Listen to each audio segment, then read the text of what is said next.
폭염과 열대야가 이어지며 불볕더위가 기승을 부리던 지난 7월 17일 경북 포항에서는 해병대가 올해 1월에 인수한 마리논이라는 이름의 상륙 기동 헬기 한 대가 추락해서 그 헬기에 타고 있던 해병대원 6명 가운데 5명이 숨지고 1명이 부상하는 안타까운 사고가 발생했습니다.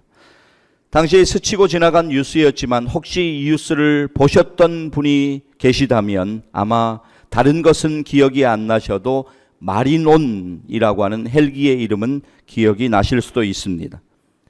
훈련 비행 후에 해병대 1사단 항공대에 실전 배치될 예정이었던 사고 헬기는 당일 정비 후에 시험 비행을 하던 가운데 이륙한 지 불과 4초 만에 10m 상공에서 그대로 추락했고 활주로에 떨어진 헬기는 전소되고 말았습니다.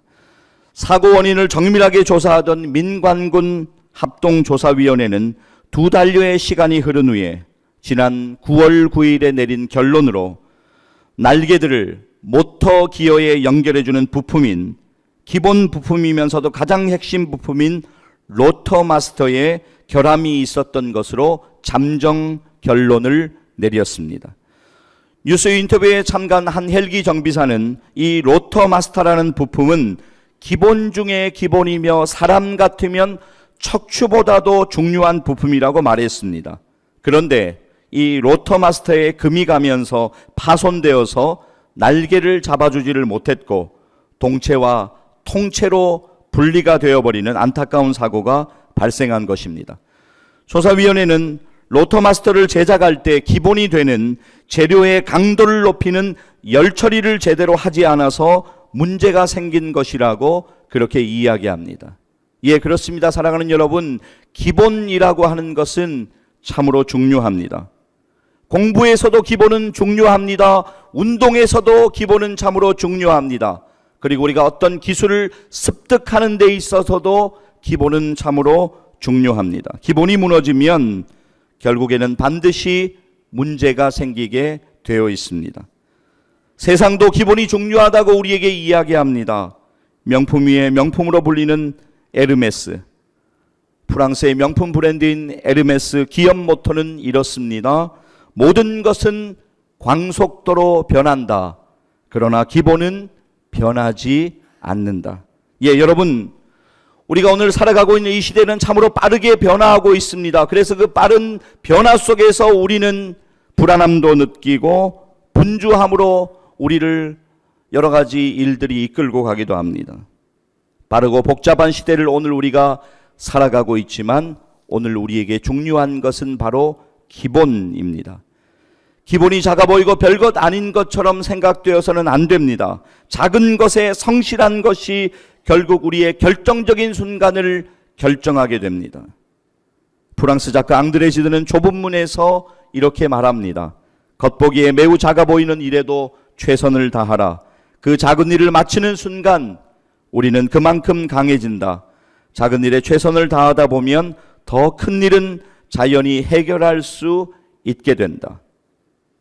사랑하는 여러분, 오늘 저는 여러분들에게 우리들의 영적 생활, 우리들의 믿음 생활의 기본이 얼마나 중요한 것인가 라고 하는 것을 말씀드리고 싶습니다.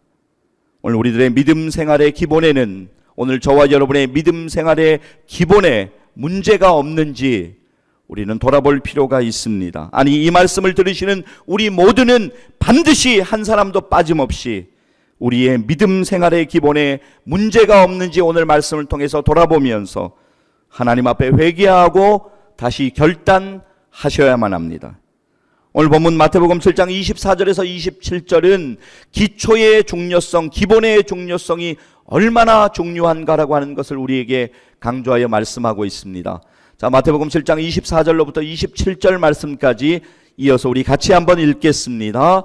그러므로 누구든지 나의 이 말을 듣고 행하는 자는 그 집을 반석 위에 지은 지혜로운 사람 같으리니 비가 내리고 창수가 나고 바람이 불어 그 집에 부딪히되 무너지지 아니하나니 이는 주추를 반석 위에 놓은 까닭이요 나의 이 말을 듣고 행하지 아니하는 자는 그 집을 모래 위에 지은 어리석은 사람 같으리니 비가 내리고 창수가 나고 바람이 불어 그 집에 부딪힘에 무너져 그 무너짐이 심하니라. 아멘. 지금 저와 여러분이 읽은 이 본문 가운데에서 우리는 중요한 두 가지의 동사를 24절에서 발견할 수 있습니다. 그것은 바로 듣고 행하다라고 하는 동사입니다. 예, 성경은 우리에게 강조합니다. 듣는 것이 참으로 중요하다라고 하는 걸 말씀합니다. 그리고 듣는 것도 중요하지만 그 말씀을 듣고 행하는 것이 중요하다고 말씀합니다. 사랑하는 여러분, 세상의 모든 것은 빠르게 변하고 있습니다. 여러분이 그렇게 의지하고 있는 그 무언가도 흔들릴 때가 올 것입니다. 그러나 영원히 변하지 않는 예수 그리스도, 우리의 반석 되신, 우리의 구원 되시고, 우리의 길이요 진리요 생명이시고, 우리의 소망 되신 예수 그리스도, 그분이 우리의 신앙의, 우리의 믿음의 기본 기초 되어지기를 주님의 이름으로 간절히 축복합니다. 주님이 우리의 기초가 되셔야 돼요. 사랑하는 여러분, 하나님의 은혜로 우리는 12월의 첫 번째 주일을 맞이하여 이렇게 하나님 앞에 예배드리고 있습니다. 12월을 시작하며 이제 우리는 진지하게 우리를 돌아보아야만 합니다. 그리고 잘못된 기본을 바로 잡으면서 올 한 해를 우리가 12월 한 달도 잘 마무리하고 하나님이 은혜로 허락하실 2019년도 새해를 그렇게 기쁨으로 맞이해야만 합니다. 지난 주간 새벽 기도에서 저는 우리의 믿음의 선배인 다윗에 관하여서 유독 말씀을 많이 나누었습니다. 다윗의 탁월함은 그의 성실함에 있었습니다. 그의 성실함은 기본에 충실한 데 있습니다. 그는 어떤 상황과 어떤 환경 가운데에서도 다른 것 바라보지 않았습니다. 오직 하나님 바라보고 하나님 의지하는 그 마음 결코 흔들리지 않았습니다. 그래서 그의 중심을 기뻐 보시는 하나님께서 그의 인생 가운데 우리가 성경을 통해서 보는 바와 같이 하나님의 놀라운 은혜가 풍성하게 넘치도록 그의 인생을 축복하여 주셨던 것입니다. 시편 121편 1절과 2절 보면 다윗의 믿음의 고백이 이렇게 나오고 있습니다. 자, 여러분 고개를 드시고 화면 보시면서 우리 1절과 2절 같이 한번 읽겠습니다. 내가 산을 향하여 눈을 들리라. 나의 도움이 어디서 올까? 나의 도움이 천지를 지으신 여호와에게서로다. 아멘. 자, 다윗 그가 산을 향하여 눈을 든다고 하는 이유가 과연 무엇입니까? 천지를 지으신 하나님, 그의 인생을 인도하시는 하나님이 그의 도움이 되신다고 고백을 하고 있는 것입니다. 어느 날 하나님께서는 사무엘 선지자를 보내셔서 다윗을 왕으로 임명하는 의미로 그를 찾아서 그에게 기름을 부으라고 말씀하셨습니다. 사무엘은 그곳으로 갑니다. 그래서 이새의 아들 중에서 엘리압으로 시작을 해서 7명의 아들, 그들이 과연 하나님이 만한 그 사람인가 하여 그들을 찾고 있는데 하나님께서는 아니다라고 그렇게 말씀하십니다.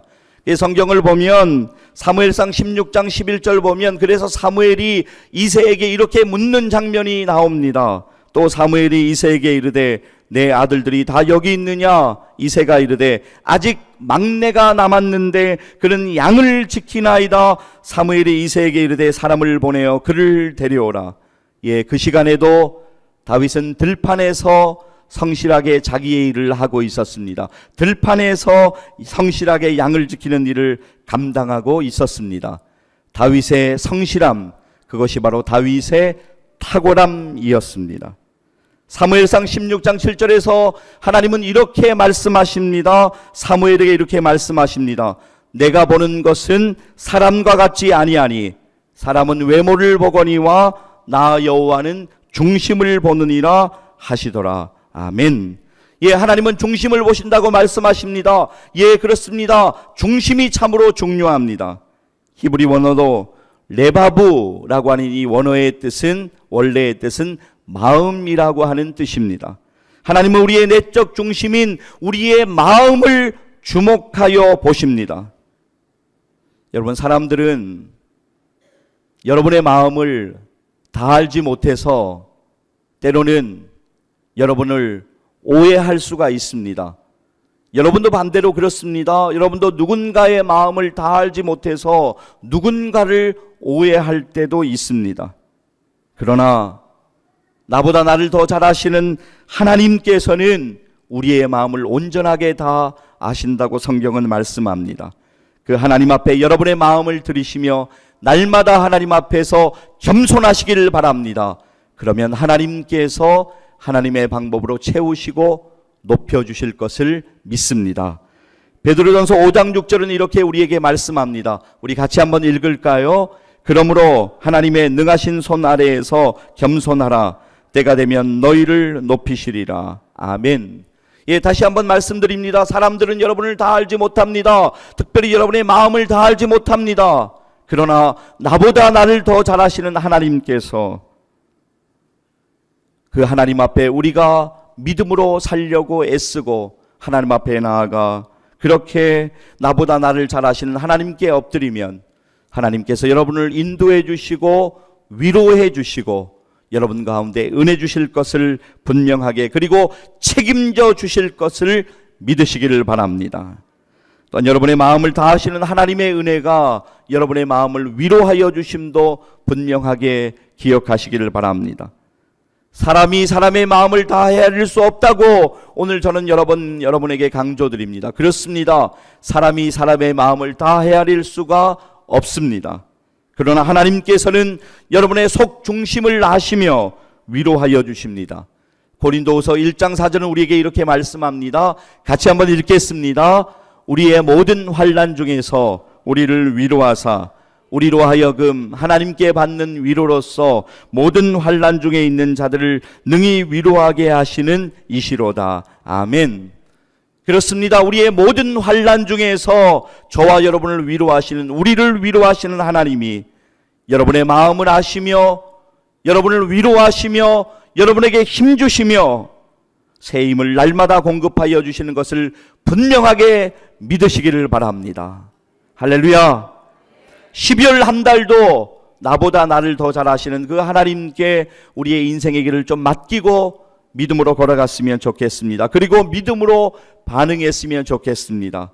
우리의 중심, 우리의 마음을 기뻐 받으시는 하나님께 시선을 돌리시기를 주님의 이름으로 간절히 축복합니다. 저는 오늘 우리의 기본을, 신앙생활의 기본을 점검해야 됨을 여러분에게 강조드리면서 오늘은 특별히 두 가지만 먼저 여러분에게 좀 강조를 드리고 싶습니다. 첫째, 우리가 12월 첫 주일에 반드시 점검해야 되는 것, 그것은 무엇이냐면 여러분의 헌금 생활을 점검해 보시고 돌아보셔야 합니다. 오늘 우리나라는 우울한 불경기의 시절을 지나고 있습니다. 어느 누구 하나 나서서 언제부터 경기가 풀리고 언제부터 좋아질 거라고 누구 하나 이야기하지 못하는 그런 상황입니다. 이러한 시절을 우리들이 분명히 오늘 살아가며 경험하고 있지만 하나님을 향한 믿음의 헌금 생활은 여러분들의 변함없는 믿음의 고백이 되셔야만 합니다. 어떤 믿음의 고백입니까? 지금 내가 어려움 가운데 있지만 또한 내가 지금 비록 경제적인 어려움을 경험하고 있다고 할지라도 지금까지 나를, 지금까지 우리 가정을, 지금까지 여러분의 사업과 직장의 일들을 인도하시고 지금까지 여러분에게 은혜 주신 하나님께 대한 감사의 고백이며 또 앞으로 모든 일도 내가 이루어가는 것이 아니라 하나님께서 은혜로 인도하실 것을 믿음으로 드리는 믿음의 고백의 드림이 되어야만 하는 것입니다. 여러분, 믿음으로 소득의 11조를 드리시기를 바랍니다. 경제적인 힘듦의 시기를 오늘 통과하고 있습니까? 그렇다면 더욱 믿음으로 드리시기를 바랍니다. 말라기 3장 10절은 우리에게 이렇게 분명하게 말씀합니다. 우리 화면 보면서 같이 한번 읽겠습니다. 만군의 여호와가 이르노라. 너희의 온전한 11조를 창고에 들여 나의 집에 양식이 있게 하고 그것으로 나를 시험하여 내가 하늘문을 열고 너희에게 복을 쌓을 것이 없도록 붙지 아니하나 보라. 아멘. 사랑하는 여러분, 다시 한번 말씀드립니다. 하나님은 여러분의 마음을 아십니다. 여러분의 마음을 아시는 하나님께서는 여러분의 모든 상황과 여러분의 경제적인 형편까지도 하나님께서는 다 알고 계십니다. 누가복음 21장을 보면 어떤 가난한 과부의 2렙돈이 헌금으로 드려지는 것을 보시고 주님은 그 예물이 크다라고 그렇게 말씀하셨습니다. 여러분, 사실 당시에 2렙돈의 가치는 아주 적은 것이었습니다. 렙돈은 헬라의 최소 청동 화폐입니다. 2렙돈은 한 고드란트입니다. 4고드란트는 한 아사리온입니다. 16 아사리온은 한 데나리온입니다. 한 데나리온은 당시에 노동자 하루 품삯에 해당합니다. 2렙돈은 하루 품삯의 64분의 1에 해당하는 돈입니다. 여러분, 복잡하죠?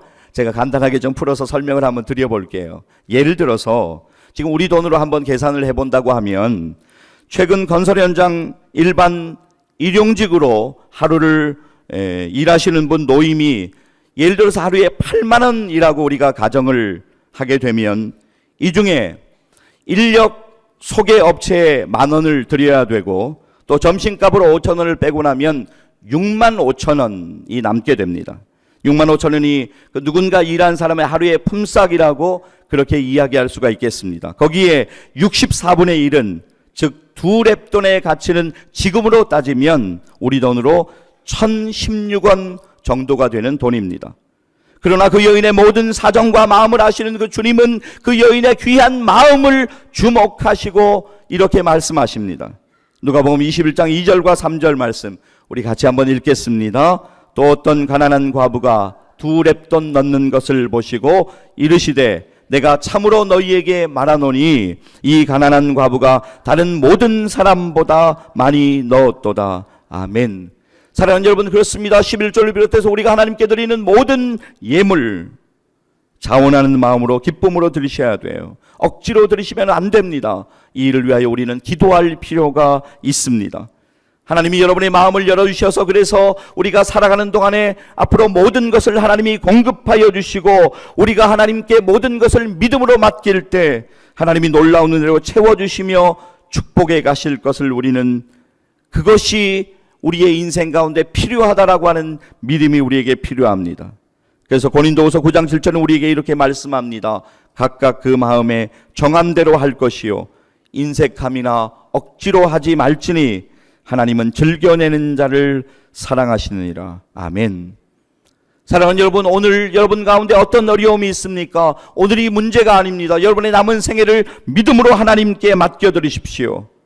그리고 남은 생에 하나님의 놀라운 은혜를 더욱더 경험하며 살기를 원한다면 신앙생활의 기본이 되는 헌금생활 오늘 우리는 점검하고 돌아볼 필요가 있습니다. 그리고 저는 여러분 가운데 11조와 헌금생활이 회복되시기를 간절히 소망합니다. 그래서 하나님 앞에 남은 생애의 시간 가운데 믿음으로 여러분이 드려지는 놀라운 역사가 더욱더 일어나기를 주님의 이름으로 간절히 축복합니다. 둘째로 오늘 여러분들 12월 첫 주일을 맞이하면서 우리의 기본 점검해야 되는 것, 여러분의 예배 생활을 점검해 보시고 돌아보셔야 합니다. 오늘 여러분은 하나님께 지금 드리고 있는 이 예배가 여러분 인생 가운데 정말로 소중하다고 생각하십니까? 오늘 드리는 이 예배가 여러분 인생의 우선순위 가운데 최우선순위가 맞다라고 그렇게 분명하게 생각하십니까? 하나님은 예배하는 자들을 찾으신다고 성경은 우리에게 말씀합니다.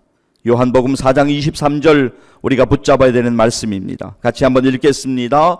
아버지께 참되게 예배하는 자들은 영과 진리로 예배할 때가 오나니 곧 이때라. 아버지께서는 자기에게 이렇게 예배하는 자들을 찾으시느니라. 아멘. 예, 우리는 하나님 앞에 우리의 마음을 드려 하나님 앞에 전심으로 예배 드려야 합니다. 그래서 우리는 하나님 앞에 예배를 드리기 전에 예배를 준비해야만 하는 것입니다. 맥스 루카도는 이렇게 우리에게 말합니다. 준비된 모습으로 예배에 나오라고 당부하고 싶다. 기도하고 오라. 그래야 도착해서도 준비된 상태로 기도할 수 있다. 충분히 자고 오라. 그래야 도착해서 깨어있을 수 있다. 말씀을 읽고 오라. 그래야 예배드릴 때 마음밭이 부드러워진다. 갈급한 마음으로 오라. 자원하는 심령으로 오라. 말씀 주실 하나님께 기대를 품고 오라. 예, 그렇습니다. 한 가지만 한번 언급해 볼까요? 여러분들이 예배드릴 때 졸게 되는 가장 큰 이유는 바로 토요일 밤에 늦게 자는 것입니다. 한두 번은 그럴 수 있습니다. 그런데 문제는 이것이 습관이 되면 예배에서 은혜 받기 정말로 힘듭니다. 기억하십시오. 잘못된 습관은 영적인 위기로 연결될 수 있습니다. 또한 예배 시간에 간혹 보면 핸드폰 들여다보시는 분들 있는데 여러 가지 사정이 있을 수 있겠지만 그것이 결코 습관이 되어서는 절대로 안 됩니다. 잊지 마십시오. 잘못된 습관은 반드시 영적인 위기로 연결되며 결코 그 일을 하나님이 기뻐하시지 않으시고 축복하시지 않으신다라고 하는 것입니다. 그 결과는 생각보다 훨씬 더 아프고 훨씬 더 심각할 수도 있습니다. 그런데 사랑하는 여러분, 오늘 무엇보다도 우리가 하나님 앞에 예배로 나아갈 때 하나님이 가장 우리에게 중요하게 보시는 것, 그것이 무엇일까요? 그것은 바로 우리의 마음입니다. 우리의 마음을 준비하는 것이 가장 중요합니다. 하나님께서는 예배를 통하여 원하시는 것, 우리의 찢겨진 심령이에요. 목마른 영혼으로 자신의 죄 때문에 아파하고 하나님 없이 살아가는 날들을 애통해하는 깨어진 마음을 하나님은 기뻐 받으십니다. 여러분, 이 말씀을 읽을 텐데 이 말씀 꼭 기억하시길 바랍니다. 시편 51편 17절 말씀입니다. 같이 읽도록 하겠습니다. 하나님께서 구하시는 제사는 상한 심령이라. 하나님이여 상하고 통회하는 마음을 주께서 멸시하지 아니하시리이다. 아멘. 그래서 하나님께서 뭐라고 말씀하시냐면 예배를 찾으시는 것이 아니라 예배자를 찾으신다고 우리에게 분명하게 말씀하고 계십니다. 요한복음 4장 24절 말씀도 기억하시기를 바랍니다. 함께 읽겠습니다. 하나님은 영이시니 예배하는 자가 영과 진리로 예배할지니라. 아멘. 사랑하는 여러분, 여러분의 상한 심령, 여러분의 찢겨진 마음, 여러분의 삶의 문제, 그 모습 그대로 주님 앞에 나와서 엎드리시기를 바랍니다. 그리고 엎드려서 우리가 할 일이 무엇입니까? 하나님의 은혜를 구하십시오. 여러분의 그 모습 그대로 하나님은 기뻐 받으시고 우리에게 은혜 주실 것입니다. 사랑하는 여러분, 우리의 인생의 여정, 우리의 인생의 여행이 얼마나 남았는지 모르겠습니다. 그러나 그 인생의 여행 가운데 반드시 믿음이 필요합니다. 레리 크랩은 그에 져서 당신의 문제에서 하나님을 발견하라라고 하는 책의 마지막 후기를 이렇게 시작하며 이렇게 우기를 맺으며 책을 마치고 있습니다. 그는 이렇게 우기를 시작합니다. 내 여행은 이제 시작일 뿐이다. 어느 때보다 내가 하나님을 발견하는 길에 들어서 있다고 굳게 믿는다. 이 길은 당황스러운 일들과 풀 수 없는 어려운 일들이 널려 있어서 예상보다 더 큰 믿음을 요구하는 길이다. 그리고 이렇게 후기를 마무리하며 책을 마치고 있습니다. 이 세상은 본향을 건설하고 삶을 누리기에는 너무나 악한 곳이고 너무나 불확실한 곳이다. 하지만 하나님을 찾기에는 완벽한 곳이다. 예, 그렇습니다. 사랑하는 여러분, 오늘 우리는 여전히 불확실한 세상, 악한 세상 속에 살아가고 있는 건 맞습니다. 그 가운데서 우리는 많은 어려움을 당합니다. 그렇기 때문에 우리를 인도해 가시는 하나님을 예배를 통하여 우리는 반드시 경험해야만 하는 것입니다. 예배 가운데 하나님의 음성을 듣고 예배 가운데 나의 죄를 회개하며 예배를 통하여 힘을 얻고 예배를 통하여 영적인 회복을 경험해야만 합니다. 예배를 통하여 이런 일들이 우리 가운데 이루어져야 합니다. 사랑하는 여러분, 12월의 첫 주일 우리가 맞이하여 우리의 신앙생활의 기본되는 예배의 생활을 반드시 돌아봐야 합니다. 예배 생활을 점검하시고 돌아보셔서 다시 회복되어지고 결단하셔서 하나님이 기뻐하시는 예배자, 남은 생애 가운데 하나님이 더욱더 기뻐하시는 예배자가 되시기를 주님의 이름으로 간절히 축복합니다. 사랑하는 여러분, 신앙생활의 기본을 무시해서는 결코 안 됩니다. 신앙생활의 기본을 중요하게 생각하고 우리는 점검해야만 합니다. 오늘은 두 가지를 여러분에게 강조드렸습니다. 여러분의 헌금 생활, 여러분의 예배 생활 문제가 있다면 고쳐 나가셔야 합니다. 12월의 첫 번째 주일 우리에게 주시는 하나님의 말씀, 그 음성에 우리는 아멘으로 반응해야만 합니다. 그리고 실제적인 변화가 일어나기를 소망하며 기도해야만 합니다. 주님이 원하시는 모습으로 우리는 계속 변화되고 계속 성장해 가야만 합니다. 은혜로 기회 주실 때 우리는 그렇게 해야 합니다. 신앙생활의 변화와 성장이 우리 가운데 더욱더 깊이 경험되어지는 은혜가 있기를 주님의 이름으로 간절히 축원합니다. 기도하시겠습니다.